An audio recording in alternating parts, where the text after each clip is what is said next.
And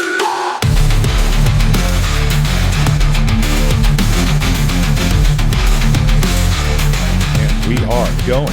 We are going. All right. So welcome back to the Joe & Co podcast. Today we have Mr. Jack Cotter in with us. I met Jack when I moved over to Genesis Health Clubs. It's a local gym here in Wichita. And Jack took me on, and he's my personal trainer for the last several years, mine and my wife's. So welcome aboard, Jack. Thank you. Nice to be here. Very nice. So you've never been on a podcast. You've never done anything like this. No, this is good. Like kind of something new to take me out of my own comfort zone, and like apologies in advance to everyone listening because I know my accent is sometimes hard to understand. So fingers crossed. Oh, I'm sure it'll be fine. I'm sure it'll be fine. So we I sent you a couple of recordings and stuff we did before, so you know how this goes. We're going to start off with just some simple icebreaker, easy stuff. Cool. Get you used to having the headphones on and forget that you're on a podcast to visit. All right. So, being a personal trainer, this one might be a trick question where I get in trouble later, but what's your favorite food? Favorite food? Oh, probably Indian food. Indian food? Yeah, for real. Like where I grew up, there was a lot of Indian food. There's not much Indian food going on in Wichita, so it's all right. Right. The little bit of Indian food I've had here, like there's like some extreme spicy options. Is that up your alley? I'm always going spicy. Okay. What's an Indian dish? I have no context here. Like curry and stuff. Okay. Mostly curries. Okay. Curries, rice, stuff like that. Gotcha. Yeah. Like if you squint, it's kind of like Cajun food. Ah, sweet. Like there you go. Lots of spice. Right. So who is your who's your hero? Who's my hero? Oh. Like, who do you look up to? I mean, I was pretty lucky. I had a dad who was like a bit of a go-getter, get up every morning, go to work, hustle, come home, give up his time to charity and like coaching kids, lots of coaching kids soccer on the house and stuff like that. So I don't know, I got a dad that was always a good example. And then I picked up a few more along the way, some coaches. I've had some clients of mine actually who are like pretty successful business guys give me a lot of advice. So like, yeah, really, I've never had to look at like famous people who I'll never meet because I've always had a lot of good influences close to me.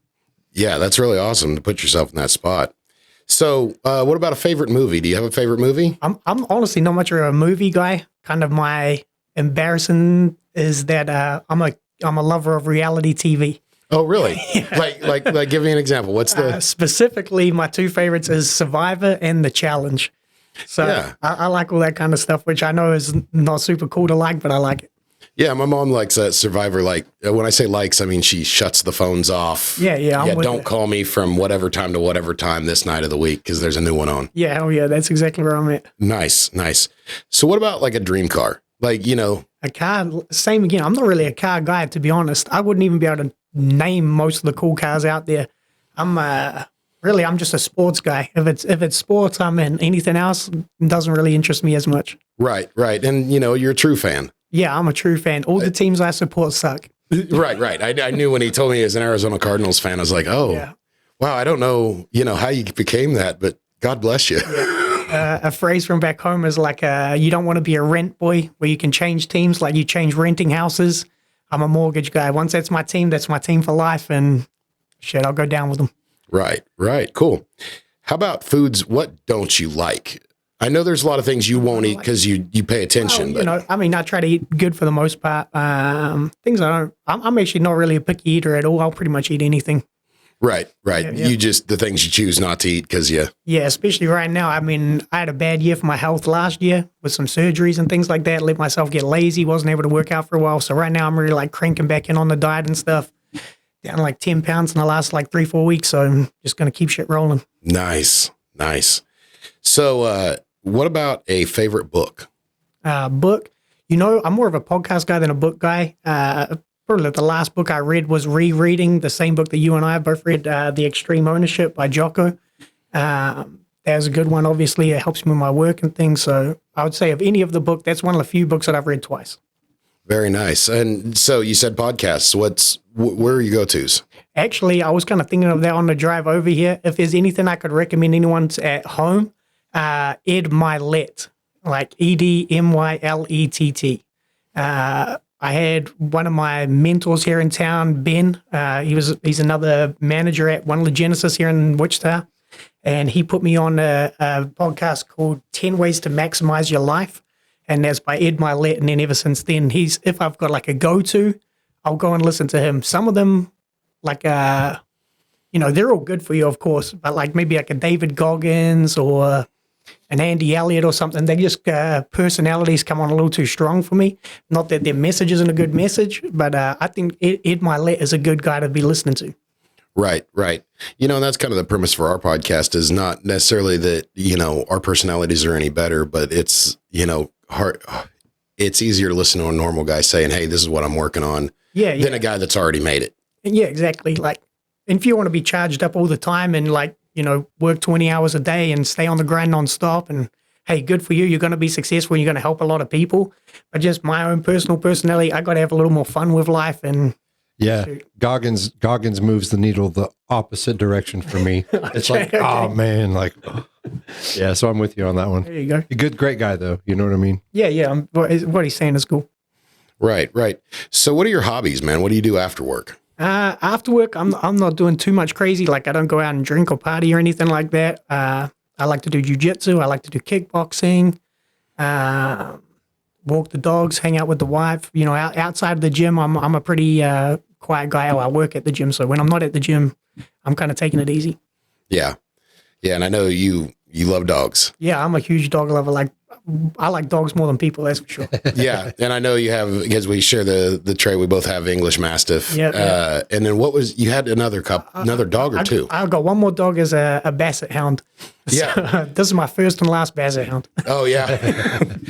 Yeah. What's the personality like on the dog? The big dog, I was a little nervous. The Mastiff I have right now is my first real big dog. I had German Shepherds and things growing up, so this one is super chill. I did a lot of obedience school. If you're in Wichita, I did Chisholm Creek and they were awesome. I think we did 3 or 4 8-week courses out there for obedience. My dog's real well behaved. And then my little dog is just a little asshole. And then because it's so small, I wasn't really nervous about it biting anyone or anything. And I'm regretting that. I definitely should have put it in obedience school. Yeah. You learn the hard way. I've heard small dogs are a little harder to train. Yeah, this one is, it can do a few tricks like sit down, go get the ball, bring it back. But apart from that, it's usually on her time, to be honest. Right. So, we're having a podcast. We pick people that, we've learned from, and I've definitely learned from you a lot. We talked about that favorite book, you handing me that book actually altered the course of my life. It's cool. Now I've started 2 businesses since then because of some things that book covered and some things, my life's altered just greatly because of that. So I can't thank you enough for that. But when you think about people you'd like to talk to, if you could speak to anyone, alive or dead, sit down, talk to them, have a meal with them, who would you sit down and talk to? Gee. That's a hard question. To be honest, I'd probably be going back to sports as well. Again, I'm trying to talk to some of the old school soccer players who, got famous and died young, making bad decisions, because there'll be more interesting stories and stuff like that. Maybe some of the older fighters, I like, boxing and kickboxing and all that kind of stuff. So yeah, maybe Robbie Fowler or something like that. I'm not too sure. That'd be cool. That'd be a really cool sit down. So, all right, that's it for the kind of the icebreakers. So, man, why don't you tell me about what it was like growing up? You're from New Zealand, and kind of just start walking me through your childhood. Yeah, so grew up in New Zealand, just outside the capital. Wellington's the capital. I grew up in a small town called Paraparaumu, and it was a great place to grow up. I had awesome parents that were super encouraging. They made a lot of sacrifices for me. My dad was the soccer coach, the local teams and things like that. So really, a lot of my life growing up was playing soccer, probably from the age of 2 or 3 years old. Almost every day I played soccer, at sometimes through my teens and stuff. I probably had 10 or 11 organized practice a week. So a lot of soccer, played at a reasonably high level for a teenager. Didn't make my dreams come true. Ended up coming to America instead, which was cool. I think there was definitely some benefit in being an 18-year-old on the other side of the world on your own, especially because my parents gave me some freedom and stuff. I wasn't locked up, but just to be alone so far away from everyone and everything you've known, it kind of forced you to get that next level of maturity, cooking, cleaning, washing, making sure you can take care of yourself. I kind of had some opportunities to go to school and things. So there was a little bit of expectation on me. I didn't want to fail or anything like that. So I feel like definitely coming alone a long way, it make you grow up a little bit quicker, Right. And so you and I have talked about this before, but it was something that I didn't know. Apparently, America is the only place that you get athletic scholarships to go to school. Yeah. So, my country, for example, we have no community colleges. I think there's like 7 or 8 universities for the whole country. So it's like really exclusive thing. You'd have to like earn your way there, which is a hard thing to do. And yeah, there's no collegiate sports, even like high school sports. I would say it has like some prestige, but not the kind of prestige that high school sports will have over here. A lot of the times, and I believe it's the same in the other countries outside the United States, is once you hit a certain level, you're expected to go and play like adults. So, if you're like a 15, 16, 17-year-old and particularly talented in any sport, you'd be representing, your club or your district or whatever, playing against adults and hopefully trying to get towards like semi-professional or professional standard. Okay. That's really cool. So you moved here, and where'd you go? Where'd you end up going to college? So my first year, I was out in Arizona. I went to Grand Canyon University. I had like a crazy little sickness out there. And fortunately, one of the grad assistant coaches hooked me up with going to community college here in Kansas. As I originally came to Kansas, and I played there. And then I got moved to Friends University, is where I finished my degree here in Wichita. So I played soccer for Friends University. Got my degree in physical education.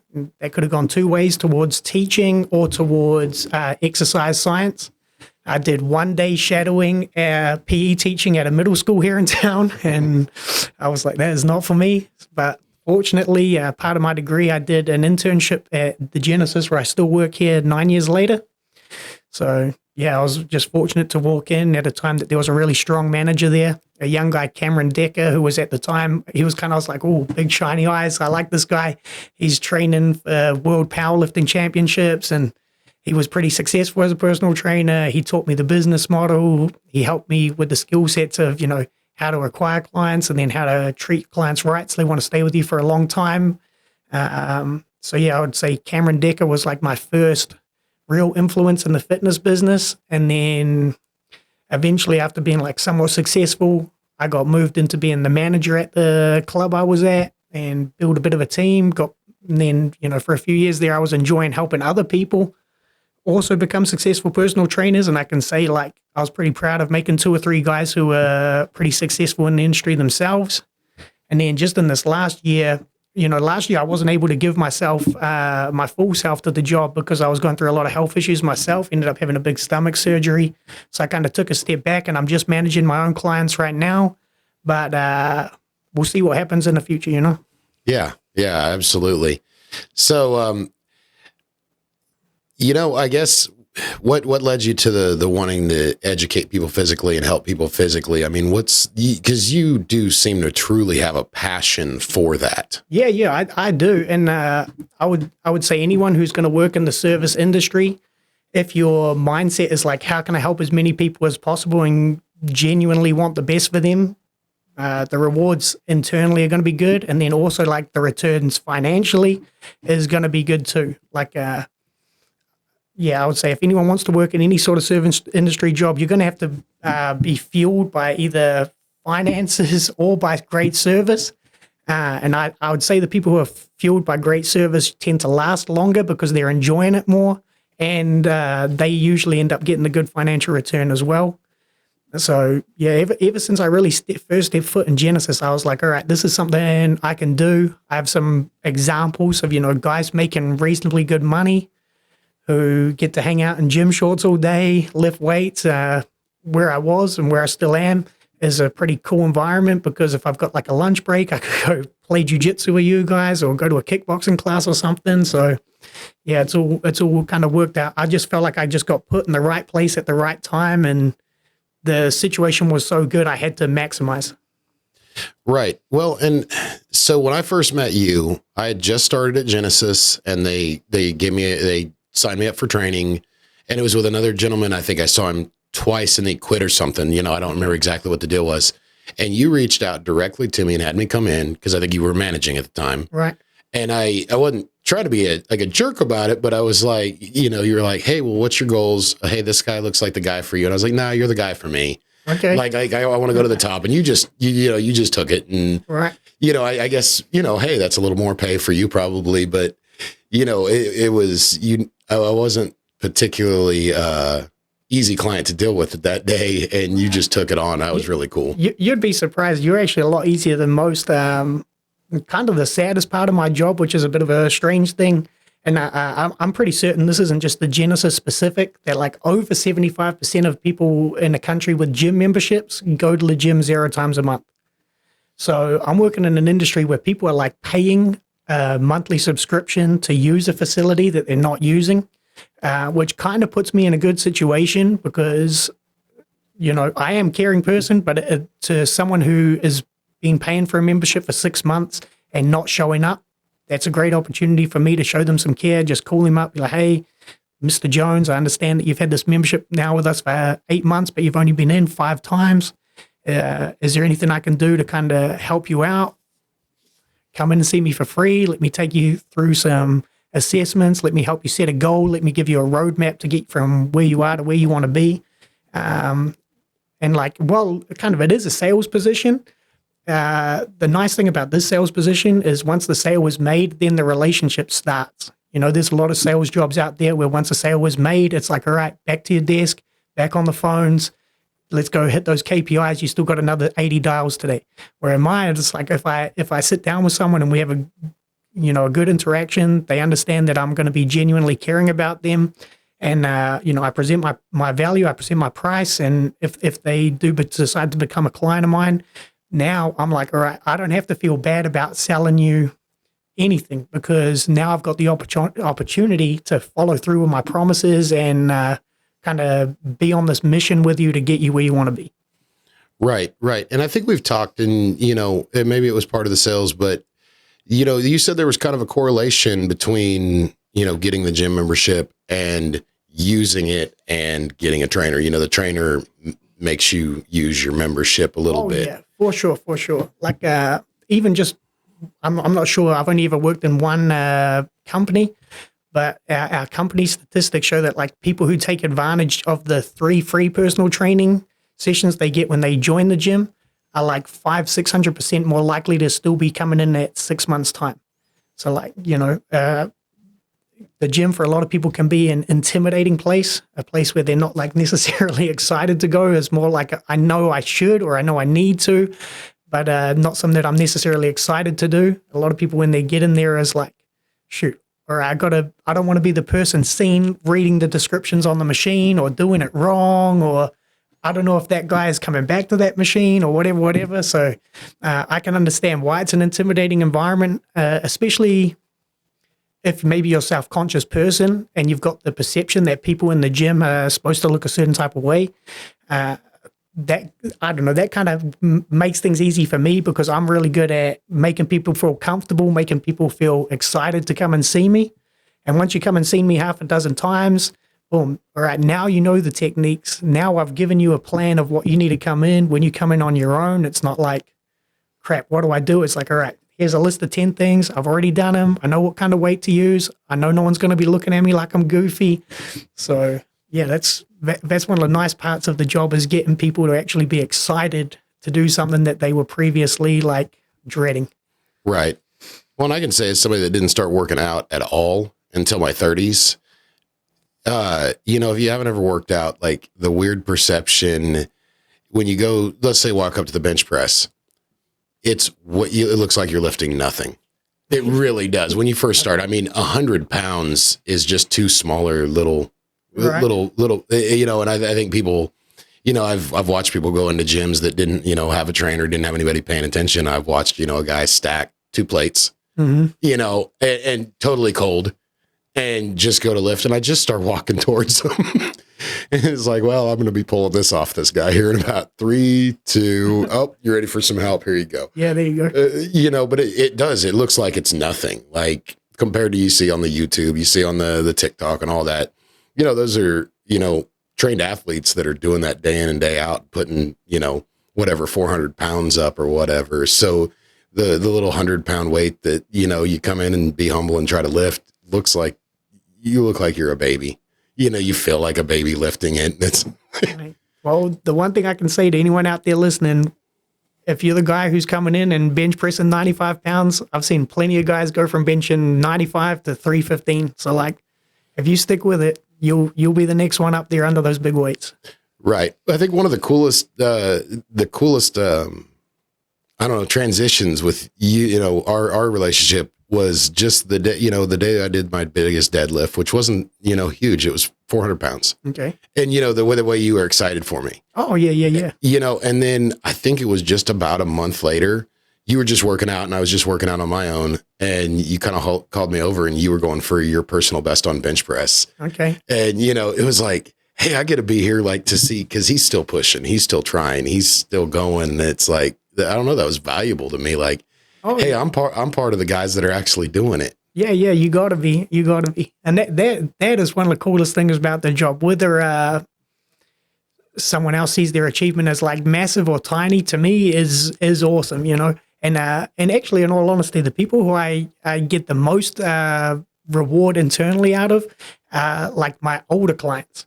So like I've had a lot of people come into me and the main reason they come to the training is quality of life. Can they extend their independence and things like that?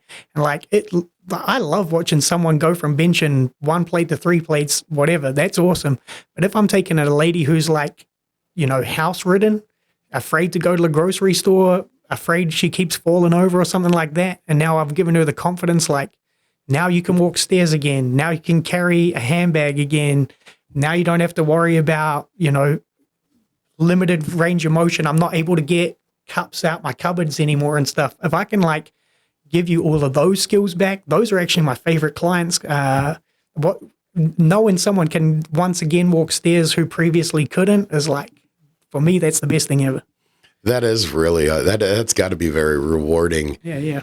And I mean, I also got to, the networking, we'll get to the networking here in a minute, just the connections you've made and without getting into your customers and stuff like that. But, the genuine care that you've shown, like I had a surgery a couple of years ago and you were one of the first people messaging me. Right. Like, the weird perception, I've never been in like your kind of industry. Like I would put your industry like the way people perceive it as, personal trainers, tattoo artists, people that you see sometimes and they've got to be nice to everybody. And so you have that kind of weird, I feel like we're friendly. Yeah. But I don't, I'm not going to call this guy. I'm not going to bother him, cause he's got, 1,000 clients just like me, but when I had my surgery, you were one of the first people to reach out and you were one of the first people to make sure that I was doing good and, show an actual personal care and, know about my kids and know about my dogs and know about my story. And that's like, I don't know if you realize that's your biggest selling point for, at least for me, the things I've realized. Yeah. I mean, I have a few different skill sets, which I'll say I'm better than the average person in my industry, and definitely a few skill sets where I'm worse than the average person in my industry. Pretty much all the guys who I know who have been like really successful and been able to keep a big book of business and kind of been sought after and get a lot of referrals, every single one of them is genuinely friends with most of their clients. Like, no one is going to be willing to spend hundreds or thousands of dollars a month to come and see someone that they do not look forward to seeing. So, like, I think that I've always been pretty easygoing. I've lived in a lot of places and been forced to be around a bunch of different people from a bunch of different places and things like that. So, and I'm an extrovert. I'm happy to go out and talk to anyone. So I feel like that's definitely served me well. But yeah, I mean, obviously, there's probably been one or two of my old clients out there who probably don't have the best thing to say about me because maybe I was making them do something they didn't want to do. But the majority of the people I've really enjoyed getting to know. And as long as a person's not an asshole, I'm pretty sure that me and them are going to end up with like some sort of solid friendship. I'll say, actually, like maybe even most of my clients have, even the ones who, haven't trained with me for years now, I'm still in some contact with most of them and all that kind of stuff. Yeah. Right. Well, and, I do want to tell a story and just kind of, it just sounds like I'm just kissing your ass left and right. And I kind of am, I guess. But so I'm working out with Jack, and I don't remember what we were working on. I couldn't tell you because this gorgeous, I mean, drop dead gorgeous girl walks by, and she's, you know, hey, Jack, you know, hey, Jack. I mean, just overtly obvious. And he's like, hey, how you doing? You know, and right back to looking at me, and I'm like, dude, I don't know how you do this. He's like, well, I'm married. I'm a married, you know, and he takes that seriously. He not just, you know, his client relationships, but dude is an oak. Oh, you gotta be, especially in the gym setting and things. You can lose your reputation, boom, just like that. I am blessed to have like a super loving wife who does like all sorts of good stuff for me, and she's been my rock. So that definitely helps. But once again, like another way that I've seen many people fail out of the industry that I'm in is that they've been more interested in hookups at the gym than working at the gym. And shoot, I mean, anything in your life that requires a little bit of discipline, like you should be loyal to your wife, in my opinion. You should broadcast it. You shouldn't hide it. You shouldn't be being sneaky behind no one's back. Trust is kind of everything. And, you know, usually anything that takes like a little bit of discipline in your own life is going to end up paying you back tenfold. So if you can be a good guy, don't expect someone to be good to you if you're not going to be good to them. That's kind of my thinking, you know? Right. I love that. You said anything that you do in your life that requires discipline, probably going to pay you back like 10 times. Yeah. That's a life lesson. Yeah, for real. So you talked about working with like older folks and giving them the range of motion and stuff like that. I know personal trainers are not all created equal as far as like their education level and stuff. Is that you kind of mentioned to me when we first started working together that you were better educated or had gone to more lengths and stuff like that. Is that part of that education that, you know, helps you be able to work with folks that have like more injuries and stuff? Yeah, for sure. Not to shit on anyone out there, but to be a base level certified personal trainer, you could get a 14-year-old to pass the test. There's lots of different organizations that are out there that'll give you different certifications. There's a lot of certifications out there that you can take the test at home on your own computer, opening up other tabs, and they will send you a certificate. So fortunately, well, I have a degree in physical education from Friends University, so that was a good start. And then the company that I started with has a little bit more expectation than the other ones. So, like, there's only certain organizations out there that are like nationally accredited. So, you know, when I got my own personal training, certifications, I had to go to a testing center downtown where, you know, they take your phone, they put you through the metal detector, someone sits behind you and you take the test on their computer. And like, to me at the time, it didn't seem like a big deal. It was like, hey, I want to do this for a job. I've got a good mentor at the job. I'm getting started as an intern. Actually, I was there as an intern for like 2 or 3 months for free while I was still in college. And I'm grateful that I started off really not just trying to pass some tests, but trying to acquire the knowledge. And really, as much as I learned, like doing the schooling and everything, I learned far more on the job. Like no one in a classroom is going to help you out. Nothing in a classroom is going to prepare you for when you have a 65-year-old dude with a frozen shoulder, or working with someone post-pregnancy. You can read about it as much as you like, and then you get in front of this person, and one lady 2 weeks later is doing sit-ups and burpees, even though you're recommending her not to. And one lady is like 8 months later, barely able to use her core still. So you really have to like tailor everything to every person and just take it like step by step. And yeah, I'm sure just the same with like HVAC. The more situations you're in, the more prepared you are for the next one.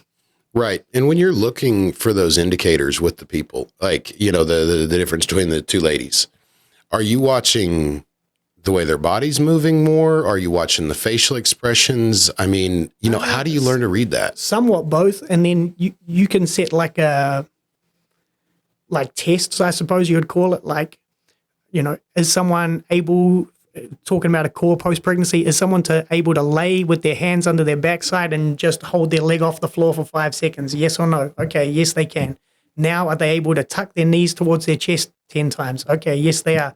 Are they able to lift their legs with straight legs 10 times? Yes, they are. Okay, once you're able to do that, we can start progressing. But yeah, really, if you know what you're doing, you should be assessing people's major joints and core strength before having them do these exercises.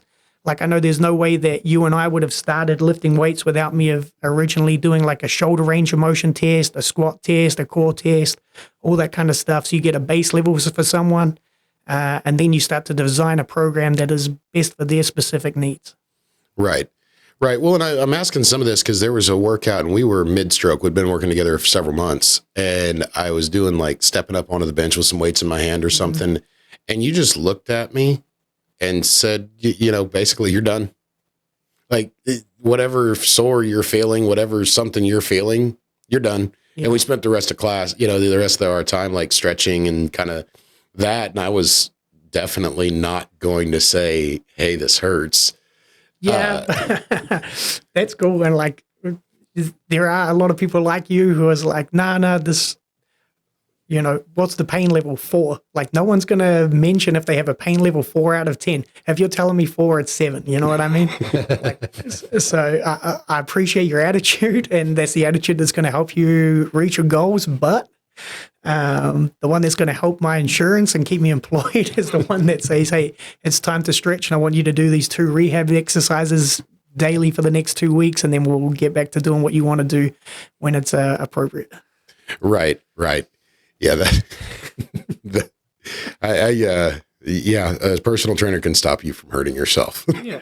And like, if anyone is at Genesis West 13th, I don't always practice what I preach. So if you see me like muscling my way through something with not ideal form, shit, that's my ego getting in the way too. Right. The gym will check your ego. Oh yeah. Definitely. The gym, the jiu-jitsu. There's plenty of ways to come get your ego checked where we're at. Yeah. Yeah. You were already in jiu-jitsu when I started. Mm-hmm. And Jack can absolutely trash me. Like effortless. No. I mean, he doesn't. Let me say this. He doesn't just ruthlessly trash me, but I don't get him. I think you've got me before. You're the only person that's ever knocked me out. All right. So here at the Joe & Co podcast, we definitely encourage everyone to get out of their comfort zone. But at my other business, J Fry Enterprises, we do air conditioning. So we absolutely want you to stay comfortable through the summer heat and the winter cold. Give us a call at 316-727-4651. I slept you. Yeah. But to be in fair, the triangle. You weren't, this wasn't in a live role. He wasn't actively defending himself. I think we were drilling in a group of 3 people. Right. And it was an arm triangle situation. And I think I got you in the drill, and boom. And I'm pretty sure you tapped. And then I'm laying down and someone else is applying the triangle to me. And then you wake up and I didn't even realize you'd been to sleep. I didn't either. We were, like you said, we were just working through the basics, and I don't know what happened. I mean, as soon as it felt right. Okay, cool. And then I woke up and I don't know what happened that day, but yeah, that's the first time I ever like actually passed out in there. Yeah, that's an interesting feeling, definitely. Yeah, wake up, don't know where you are. Yeah. Your clothes are still on, right? Oh yeah. Oh, okay, that's good then. I wake up with a sore butt. Yeah.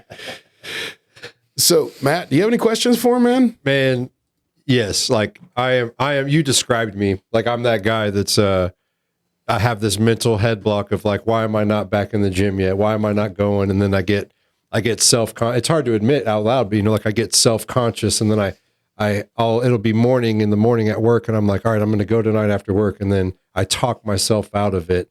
And then when I am in there, I'm using my app. I'm going through routines on an app. I'm not sure if I'm doing everything right. And, I see some of the trainers at the place that I have a membership at here in town. And, I don't get that vibe from them like I get listening to you talk about it. But in their defense, I'm not talking to them. I'm not taking advantage of the free trainings that are offered to me. And when you mentioned that success rate, it just has my gears turning of like, that's probably where I'm going wrong. And like my question is, what do you say to a guy like me? I mean, guys who aren't like necessarily excited to be there all the time, or who are like a little apprehensive to be there all the time. And, really, I'll just say the same thing to them that I'm saying to you guys right now. Like, the reward is not going to be anytime soon. Right. The reward is not going to be anytime soon. Like, the number one thing which I really try to drill into all my clients is, for the first 2 months, all I give a shit about is, are you turning up? If you turn up and I've taught you a routine and you do a routine that is slightly different or way different, I mean, if it's way different, that's on you. I mean, it's not going to be ideal for you as the one I made, but as long as you're showing up, we're going to move the needle. And like, a lot of people's biggest problem is that they don't see the needle move fast enough, or they're going to expect like immediate results. Or, I've been a lot of people. I've been going to the gym for 2 months and I haven't really seen any changes. Well, all right, the first 2 weeks you were going 3 times a week. Over the next 6 weeks, you were showing up even less, like sporadically, once a week, twice a week. If you're only doing something once a week, twice a week, don't expect yourself to get particularly good, particularly fast. I learned that in jiu-jitsu. I've been doing jiu-jitsu for a long time, but I've been spells where I've been very frequent and spells where I've been not going at all or very infrequent. And that's kind of humbling thing for me. I've seen guys on the mats that I used to just run through like they were absolutely nothing. And now when I see them point at me, I'm like, all right, it's time for a little bit of payback. Sorry. So I would just say, like, focus on being there often, being there often. And then the other thing, how you were saying was that in the morning you planned on going to the gym, and by the end of the day, people you can come up with so many reasons between 6 a.m. and 6 p.m. to not go. Right. I haven't had enough food today. I haven't had enough water today. I didn't sleep that good last night. Someone hit me up and they want to go and do something. I don't feel too good. I'm getting tired. I worked hard today, whatever it might be. So I would recommend almost anyone, if you can, try to do your exercise before you go to work. Okay. So I've had good spells where I would go, 6 months, a year, where I was in there regularly. And I'm not that guy that's looking for those instant results. I'm not looking at, am I increasing my PBs? Am I moving up the ladder? For me, it's just, once I get past that first 30 days, just the mental improvement alone is like, that's what I'm looking for. I mean, I feel better. I feel good. I have a different confidence about me, where when I'm not going and I'm making up the excuses and I'm not meeting the commitments that I'm wanting to meet, I feel like shit. It puts me in a bad mood. And it's just like this cycle that I'm stuck in, right? Like current day, right? But and I was there for that last run. It was in the morning before work, come back home, shower, and go to work. And it was like, consistent, and it was good. And then one day I'll miss one day, I miss one time, and then it's like, that's a wrap, dude. It's a wrap for me. And so I recognize it. I sit with it every day. I live with it, and I'm getting to that place now where it's making me really uncomfortable. And I'm like, it's time to get in gear, and how many days a week should I be going right out of the gate? I mean, I would recommend people to want to exercise at least 6 days a week of exercise, whether it's weightlifting, active recovery day with some stretching and light cardio, whatever it might be. Right. I would say you should be exercising your body 6 days a week. Everyone should be. And just going kind of back to where you were before that, you said like the number one thing for you is like, I want to have better mental clarity or feel better about myself when I am doing it. That's my number one thing. And that like maybe lifting certain amount of weights or looking a specific way isn't your number one goal. I would say try to make some of those your number one goal. Well, definitely, cutting body fat and building muscle is obviously a goal. Right. That's right now, that's where I'm at. I mean, since I moved back to Kansas almost 2 years ago, I've packed on like 30 pounds, it's just gone downhill fast, and it's, there's no good excuse for it. And so it's, yeah. Yeah. I'll just like, this is the lamest quote of all time, but like shoot for the stars and land on the moon type deal. Yeah. But like whenever I have someone starting off brand new, this is for younger people, not older people who are in for quality of life. This is for younger people who are in bad shape. I would say like, And they're like, oh, I just want to lose 20 pounds. And you're like, no, dude, you need to lose like 80, 90 pounds. Right. Same. And don't set your goal of like being okay. If you like really want to do something, and I would say for health and fitness, like the naturally and time wise and all that, being like super exceptional is not going to be accessible for everyone, but at least shoot for being like very good. Mm-hmm. And like the people who set their aim at being a little bit better usually don't make a little bit better. The people who set their aim at being like a lot better are going to maybe reach their goal, maybe not reach their goal, but the change they're going to make is going to be the most drastic. So like, you know, if I wanted to start my own HVAC company, I wouldn't be like, man, in 30 years from now, I want to be driving around a one-man band. Like, I was like, all right, I'm starting an HVAC company. Who makes the most money with an HVAC company? Oh, this guy's got a shit ton. He's going to business meetings around town. He's meeting other entrepreneurs. He's trying to up his skill set. He's working on his sales technique. He's trying to breed a new apprenticeship. I would say like the people who are going to get the most out of whatever they're doing are the people who are going to set their goal the highest. Yeah. Do you coach people on diet and stuff too? Yeah, for sure. We help with like make a macronutrient. I mean, it can be as intense or as laissez-faire as they want on the diet. Right? Yeah, it gets pretty scientific pretty quick. Yeah. I mean, I've dropped about close to 10 pounds in the last 30, 40 days. Oh, hell yeah. And so that's just been trying as hard as possible to not eat carbs. I don't do perfect every day. And then what seems to have been working for me is, I work in a lab, so I don't have a physically intense job like I used to. And that's part of the, less movement, less physical requirement of me every day. So in the morning, I just drink a protein drink with my coffee. Nice. And then I don't eat until dinner time. I just, go all day without food. But I've had mixed reviews from people. It's obviously helped me burn a little bit. But I've had people tell me that I shouldn't be doing that. I should just be trying to eat small amounts. I get all this mixed input. Like, where are you at on that? Like if you were giving me advice. I'm almost as much on the fence about that one as you, to be honest, because I've seen people get great results both ways. Right. Like I was saying, my dad, I mean, not that he's ever been in bad shape, but at a time he wanted to drop a little bit of weight, and he was doing that. He would do 2 days where he'd eat nothing but coffee, 5 days where he'd eat normal, and then he did that and it worked. Boom. And then for a while he was doing like, I'm only going to have coffee until 5 p.m. and then I'm going to eat until 7 p.m. Boom. And that worked for him, and similar methods have worked for people I've trained before. But my personal philosophy, and the one that I try to push to my clients towards, is, all right, let's try and eat 5 times a day, small meals, protein in every meal, try to avoid as much processed food as possible, try to avoid as much sugar as possible. Those are my 2 big ones. If you're doing like carbs, just learn what fiber is and try to make as much of that carb fiber as possible. Yeah, I do take a fiber supplement. I mean, I don't know that applies to what you're talking about. No, it doesn't.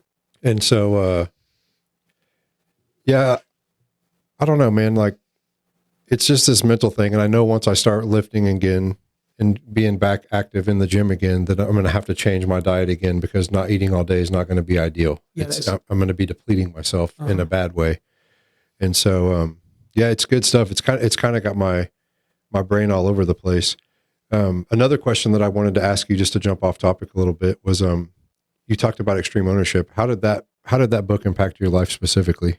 Like, what kind of impacts did it make on you? I mean, that was a pretty useful one, and it kind of came to me at the perfect time. I had recently, maybe I was like 1 year into a management role, and I had a couple of good mentors who like would drive me, and we were all working hard and we were all trying to impact lots of lives and things like that. And then I actually originally got the book from the owner of my company. He dished out a bunch to the managers in the company, encouraged us all to read it. I kind of read through it. And then a few months after that, our little regional team was working through the first part of the book together and stuff. And I mean, just the number one notion of the whole book is it is your fault. Even if it's not your fault, it's your fault. Like a good way that I would put into practice was, some people are going to learn a little faster and some people are going to learn a little slower. So if you were to teach an employee of yours if you were going to teach them something that you perceive as being simple and easy to do, say, I mean, let's break it down to real simple. how to clock in to start your shift. If I explain to you how to do this 10 times, you should be able to do this. But if you do not clock into work, it is my fault. All right, I told you to clock in 10. I've taught you how to do this 10 times. I texted you last night, hey, make sure you first thing you do tomorrow when you get to work is clock in. If tomorrow you don't come and clock in when you get in the building, I just have to have the mindset that it's my fault that you didn't do that, even though I'm trying to help you do it. Because as soon as you have the mindset that it's someone else's fault, you can no longer be the solution to the problem. Absolutely. I like that. Can you give me aside from the clocking in and out thing, have you had any big obstacles in a leadership role that come to mind that you applied these principles to help you navigate it? Like a certain situation that came up that could have been. Yeah, and I don't want to go into too many specifics about Absolutely other employees and things like that, but I've had people who have done things maybe with clients that in a way that I wouldn't have done it. I don't think how to say this without saying anything too crazy. I mean, an easy one in the gym industry, how you were talking about earlier with how to interact with, women or whatever. I've really tried to encourage people to be like, hey, if you have a girlfriend or if you don't have a girlfriend, don't shit where you eat. When you're at the gym, especially with your clients, because I've seen this go wrong with a bunch of people in the past, just do not try to liaise with your clients and I've just had to help people through that situation multiple times before, because it's ended up burning them in terms of all right, well, I just lost multiple clients over this one relationship. And I'm not even saying these people did anything out of pocket, or they might not have even been the one to initiate. But it's just shoot, I've just seen that mistake be made by people. And then, all right, how am I going to take ownership of the situation to fix the situation? What do I do to keep this employee from not being embarrassed, from still being productive?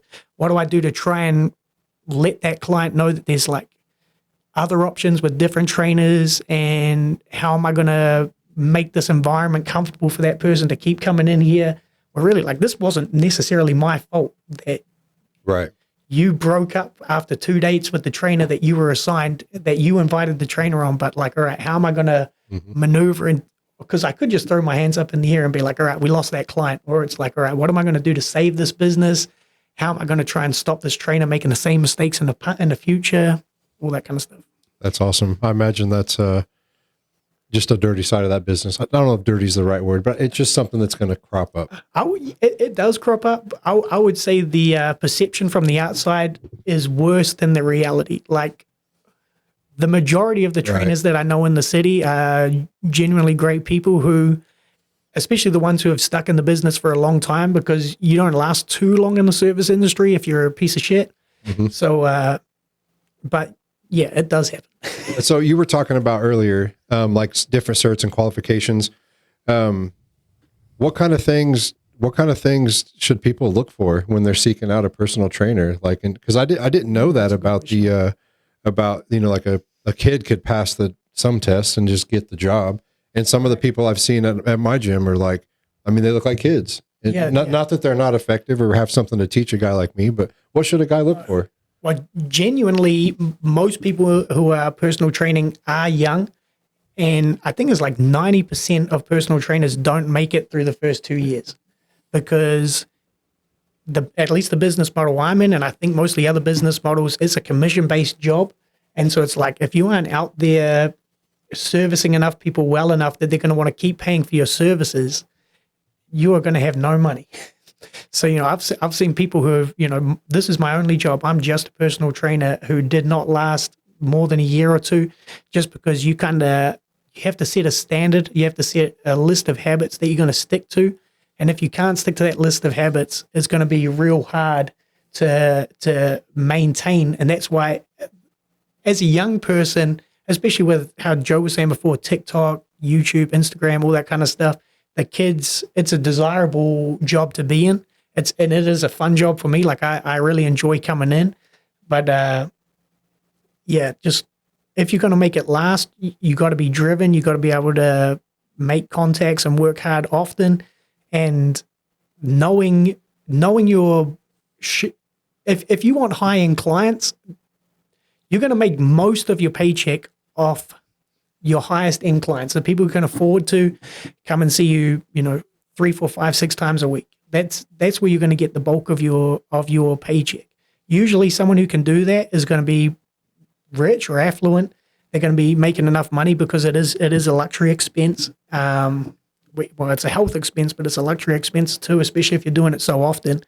And they will, generally those people are smart enough to know if you know your shit or not. Right. Like if you can't explain it in a technical term and a layman term, they're going to know. Right. Yeah. So, that's one of the things for me too, is I've thought about, like I had looked at moving over to where Joe works out at. And then I was, cause I'm with the kids and stuff, I'm not going to cancel my current membership because there's so many other activities that we utilize there. Nice. But it just kind of came down to cost and stuff like that. It is a higher price gym, but I'm starting to see, the quality of the service that you provide. It's just like, wow, I had no idea. I mean, I had this preconception of, hey, this is how you use this machine. This is how you use that machine. That's what that one's for. And it's like, no, man, this is so much deeper than that. And, but yeah, it is a health expense, but it's a luxury expense. That's a very good way of putting that.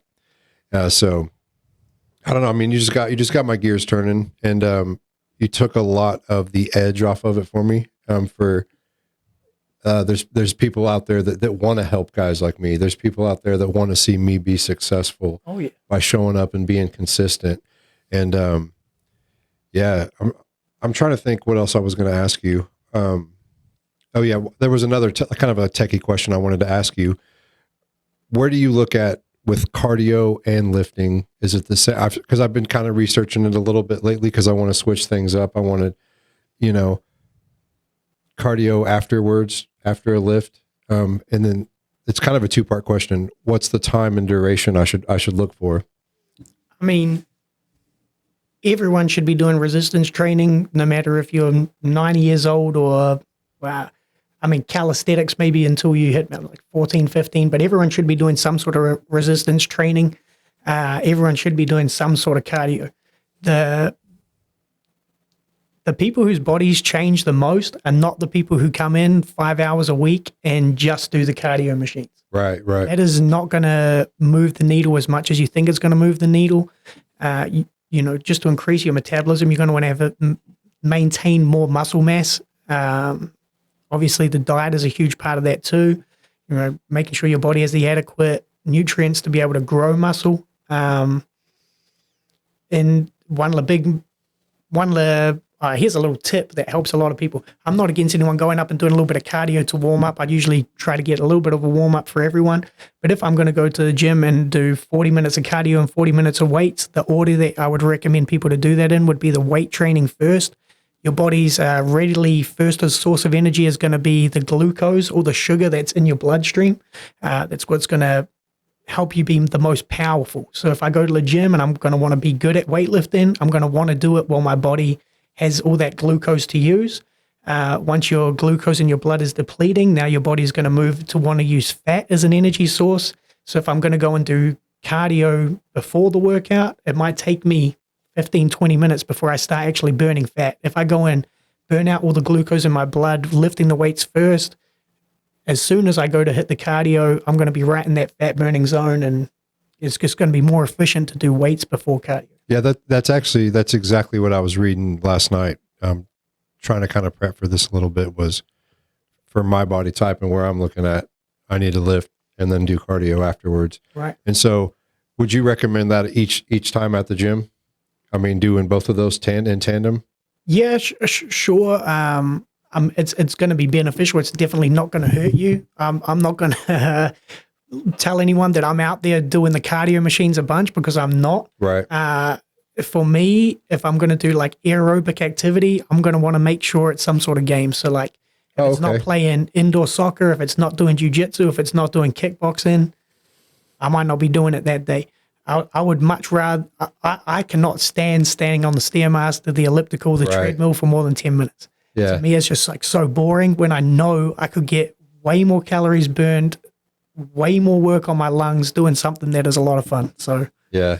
See, for me, it's like I was thinking, like we got the bike trail. The kids like to ride, just hit the bike trail with the kids. Yeah, that's going to be a lot more. It's fun. I'm out in the sun, stuff like that. Heck yeah. As opposed to just trying to focus on, all right, find my way over to the cardio area after I've lifted in the mornings. And then I'm like, well, that's twice the time, So it was like my brain was trying to tell me, let's lift first, go get your work day done and do the cardio in the evening times with the kids. Oh yeah. But let me see. I mean, that's all the questions that I had wrote down that I wanted to ask you. Oh yeah, one more. What are new mistakes that you see guys make, like the new guys? What are some easy, common mistakes or missteps that you would warn a guy to watch out for? Does that make sense? Mm-hmm. Kind of like I was saying before, like if you show up and do the wrong thing, you are still doing way better than most people. Yeah, okay, fair. I would say like the number one mistake that the vast majority of people make is just not doing it. Just simply show up. Eventually, don't let your ego get in the way of asking. Mm-hmm. Ask someone in the gym who looks like they know what they're doing and try to take in as much information as you can. But really, like, unless you're doing something that's like crazy dangerous, just show up. Honestly, just show up. The vast, vast, vast majority of people are not showing up. They're not working out at all. They're eating like shit every day. Try not to be one of those people. Try to, I know this is kind of weird, even if they're a trainer, if they're a friend, a cousin, someone you look up to, a mentor, whatever, just find people who you aspire to be like and try to copy their recipe, honestly. Awesome. Message received. Yeah, like Joe is a great example, I'm sure. Yeah, there's a couple guys we're around that I'm like, come on, Matt, you need to be doing better. And a couple of them tell me, come on, Matt, you need to be doing better. Yeah. So why are you breathing heavy? Yeah. I don't breathe heavy, man. Oh, no, that's the one I got. Oh, okay. I used to get that all the time. Yeah. I'm a fat athletic guy. I think somebody told me that the other night. Anyways, what you got, Brandon? All right, stupid questions. So you're real in like soccer and stuff, or were? Yeah. I mean, I was big into soccer. Really, this last 5, 6, 7 years, not as much more into martial arts and stuff. But okay. You like follow any like American sports, like football, baseball, basketball? I support all the teams from Phoenix, Arizona. Okay. It's just a conversation I had with somebody. They're real into soccer, and about how, I don't know what league it is or how it works exactly, but like pro leagues in soccer, they have like the bottom 3 teams will drop down to the minor leagues, and the minor league top 3 will push up. I know all about that. Oh, okay. So do you think like any, like something like the NFL or like baseball, any of those should like do something like that? Or do you think it's a bad system? American sports is the most and the least American thing of all time. The most American thing is driven by advertising culture. And side note, I am in the United States and I'm grateful to be here. I choose to be here. I'm super grateful to be here. But just on American sports, so much advertising. That's like the one shitty ass thing about American sports as a viewer. And also something about that's the most American thing about American sports. The least American thing is the draft. The draft is ridiculous and the salary caps are ridiculous. So like, imagine telling anyone else in any other industry, you have to go and work at this city and you have to make this amount of money, even though there's someone in a city that you're from who wants to pay you more money. That's just, to me, that's just the most bizarre thing in the world. I prefer the way that English sports have it, where money rules. If you can have a contract offer from a bunch of different teams, it's not up to the club you play for to decide where you're going to be traded. You have to agree to get sold there and get paid the amount of money that you want to negotiate. Like if your team does bad, you get a good draft pick, where, believe it, for me, I'm a Charlton Athletic fan. If your team does bad, your team is no longer in the league. Okay. And do you have any like big culture shocks coming to the U.S.? I mean, same again. I feel like New Zealand has kind of moved this way as well since I've been over here. But the advertising culture when I first came here was like a crazy shock. Like in my home country, you get off the airplane in the airport and the first thing you see is like all this stuff about our country and our tourism and our culture and things like that. The first thing you get off here at the airplane here is just like billboards everywhere. boom, all throughout the airport, just trying to sell you bullshit. And like it's good. I mean, I'm a big fan of capitalism and all that kind of stuff. And I love being in America. I love the opportunity to work a commission-based job and make my own money and all that kind of stuff and get paid my value. But this over here, the advertising culture everywhere you go is like almost even your holidays are based around some sort of commercial marketing something, you know? It is. It's kind of gross. But I'm with you. I'm not anti-capitalism. It's funny you're watching a high-level athletic event and all the advertisements are just like poison and garbage for you. Nothing that's good brought to you by Gatorade. Yeah, like, well, thanks. Or check out the new sparkly Oreos. Yeah. Like, come on, man. And then doing personal training and stuff like you do. You think that's something you could do not in the US? Like, is that something that's common to have like in New Zealand or? I would say like, and actually I don't want to, in certain countries, I know yes for sure. In other countries, I'm not sure yes or no. I'd say anywhere in the first world, you will be able to do it. There's like a ridiculous amount of money in New Zealand, England, Australia, the countries that I've spent the majority of my time outside the United States. And even I would say like countries that anyone else would perceive as poor, there's always going to be places where there is tons of people with tons of money, every country in the world. So like, situational. I don't think there's any country in the world that you wouldn't be able to do it, but definitely being in America where like compared to most places, there's a lot of people, especially even in Wichita. I mean, I didn't even know Wichita was a place till I was coming here. And then there's a lot of people in Wichita with a lot of disposable income. Cool. I think that's all I got. I got maybe a controversial question. I don't know. You don't have to answer if you don't want to. What's your thoughts on guys juicing? And disclaimer, I'm not even remotely interested in it. I had my testosterone checked recently and it was extremely high according to my doctor. But what's your thoughts on juicing? Do what you want to do. Cool. Right on. I mean, I'm like that with that's my philosophy in life in general. If you're not hurting me, go ahead. Right on. Do you feel like a lot more people are taking steroids now? Nowadays? I would say yes, that a lot more people are doing steroids now, but I think most of that just comes back down to like in the 80s, the amount of gyms around was not many. In the 2020s, the amount of gyms around, there's one and every strip mall has a gym these days. That's a good point. So like just with the whole gym culture, I think the gym culture get boosted by the social media.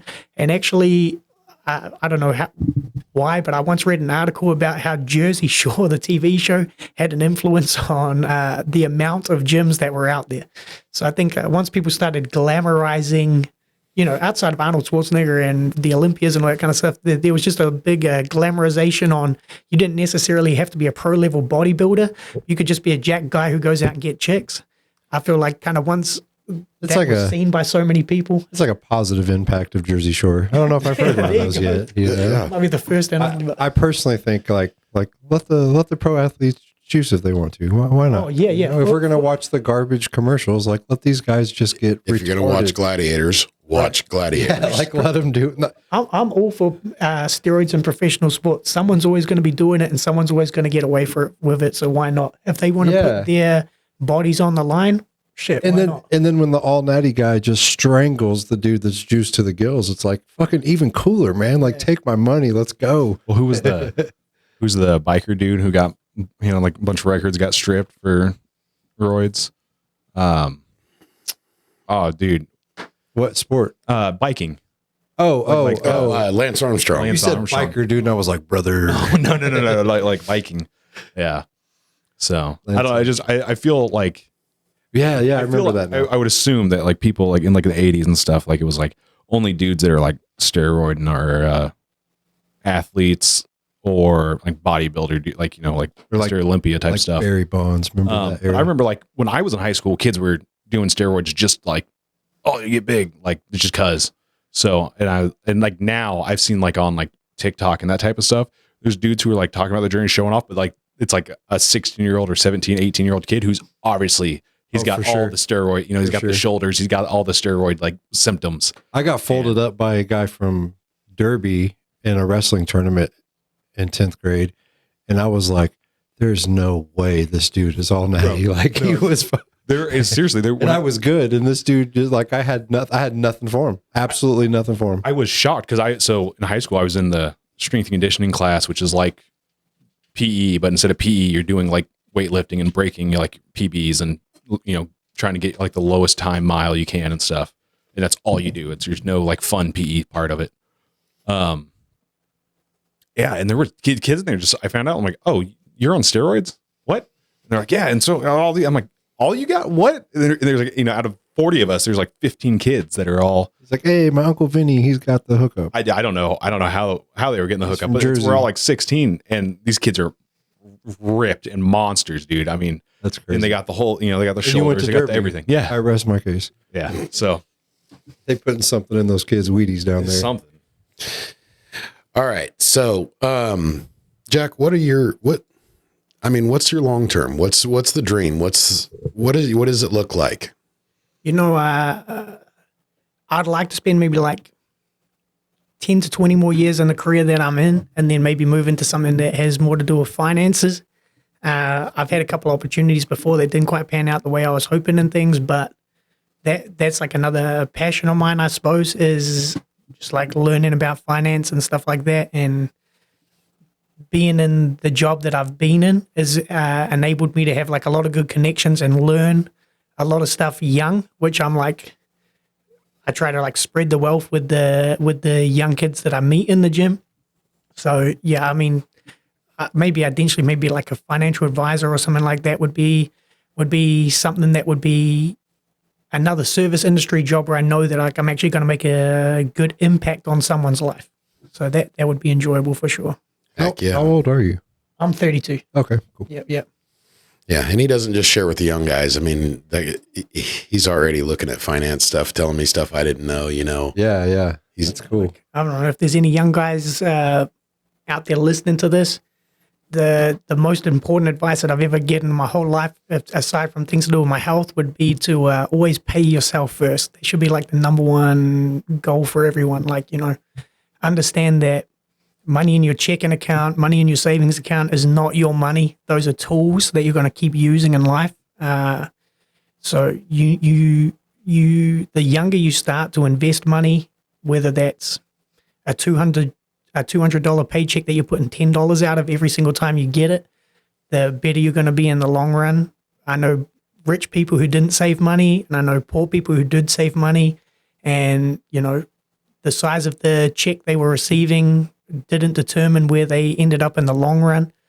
It just always has to be a habit. Every single time you get paid for absolutely anything, if it's part of your DNA that a little bit of that money gets pushed into, some sort of Roth or paying a little bit extra on the principal of your mortgage or something like that, that's the best advice you can get when you're in your 20s. If you start investing in your 20s, ideally I'd like to be retired before 65, and the rate that my wife and I are working together on doing this is probably pretty realistic. That's cool. So Matt said something earlier, and this is not just going to be a local podcast, but for people that are local, Genesis definitely had like before I went there, it was like, oh, this is going to be just nothing but monsters in there, and I'm going to go in there and just get made fun of, and that hasn't been my experience. There's an asshole in every crowd, right? But that hasn't been my experience. In my experience, the couple of guys that I have seen, like at the Genesis that you work at, the one I go to, I've more likely seen jack dudes going in there and going, man, you're getting it. Yeah. They're excited for you. They want you there. I've never really seen the negative, staring at the person that's just coming in. I've seen just more of an attitude of helpfulness, and that's not just, I mean, it's driven by the employees, but it's the clients too. Hey, do you need help? Do you, so that just hasn't been the experience, although it was the perception from the outside before I went there. Right. I've only worked ever at one location I've been to shit tons of gyms in my life and worked at lots of places, but, I would say if that is a concern of yours, is to the smaller the gym, the closer the community. So, just it's a numbers thing. There's Genesis where I'm sure they're all friendly, but if they have, 60 people on the weights at a time, you might not be inclined to ask the person next to you how they're doing.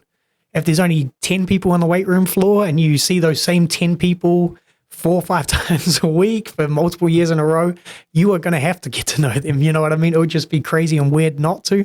And it really is like, it starts with like a head nod one day, a hey, what's up the next day? You've said what's up to them 4 or 5 times. Now you feel like an asshole for not knowing their name. And, when you're in a smaller community, eventually you're going to introduce yourself. And so I think that's worked for me as well, something that's helped with I've been like a bigger fish in a smaller pond. So I've always worked at a gym where the personal training team has been less than 10 people instead of one where there's like 20, 30 trainers in some of the bigger locations.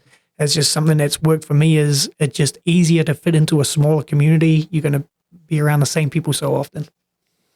Right. So, we don't pay our guests.